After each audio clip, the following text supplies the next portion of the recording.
அப்போ கண், இப்போ அந்த ரெண்டு கண் இருக்குது.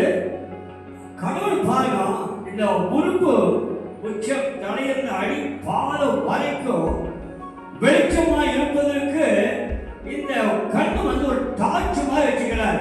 நலகவனியம், கர்த்தருடைய கண்கள் பூமி எங்கும் உலாவிக் கொண்டிருக்கின்றன. கண்ணானது நாம் பார்க்கிற பார்வையில நாம் நல்லதாக இருக்கிறது, கெட்டதாக இருக்கிறது. நல்லது எடுப்பதற்கு தாமதிக்கிறோம், கெட்டது என்ன ஆயிடுது உடனே கண்ணுக்குள்ள வந்து மனதுக்குள்ளாக போய் இறுதிக்குள்ளாக போய் அது நடையை கொண்டு வருகிறது.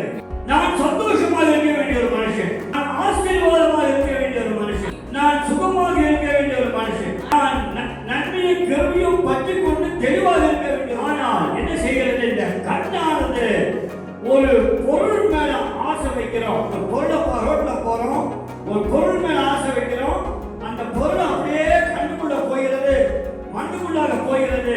இதற்காக எனக்கு பைசா இல்லாவிட்டா கூட ஏதோ ஒன்று செய்யணும் சொல்லி நான் ஓடுகிறோம். பாருங்க, கடவுள் படிச்சாரு, நல்ல தோட்டத்தை வேத தோட்டத்தை படிச்சாரு. பழங்களை சாப்பிட்டுட்டு நல்லா இருங்கள், ஆசீர்வாதமா இருங்கள். இவர்கள் வேலை செய்வதற்கு முன்பதாகவே ஏற்கனவே ஆயக்கப்பட்டு வச்சாங்க.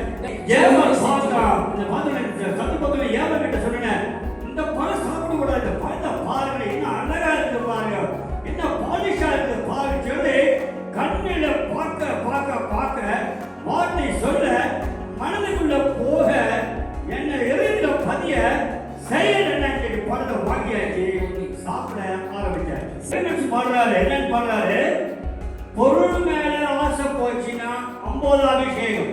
நம்முடைய கண்கள் தெளிவாக இருக்க வேண்டும், இந்த சரீரம் சுகமாக இருக்க வேண்டும் என்று சொன்னால் மண்ணாசை, பெண்ணாசை, பொன்னாசை இருந்துச்சுன்னா இந்த சரீரம் சுகமா இருக்காது. அநேக பிள்ளைகள் இன்னைக்கு டிவியின் மூலமாக அவங்க விளம்பரம் செய்யறத பார்த்துட்டு அந்த விளம்பரத்தின் மூலமாக அநேக இடங்கள் வாங்குவதற்கோ பாருங்க, நீங்க என்னென்ன அப்பார்ட்மெண்ட்லாம் எனக்கு கட்டிருக்காங்க சொல்லி சஞ்சாபுராவில எல்லா ஊர்களிலும் அவ்வளவு எல்லா உலக பார்த்தா எங்க போனாலும் சரி பார்க்கிறோம். இந்த இடங்கள் வாங்கணும்னு சொல்லி மேக்சிமம் எப்படியெல்லாம் அழகுபடுத்தி கொண்டு வரணும், நம்முடைய பார்வையில விடுதலை சொல்லி கொண்டு வரணும். எதுக்கு நான் நம்ம மாட்ட வைக்கிறது தான்.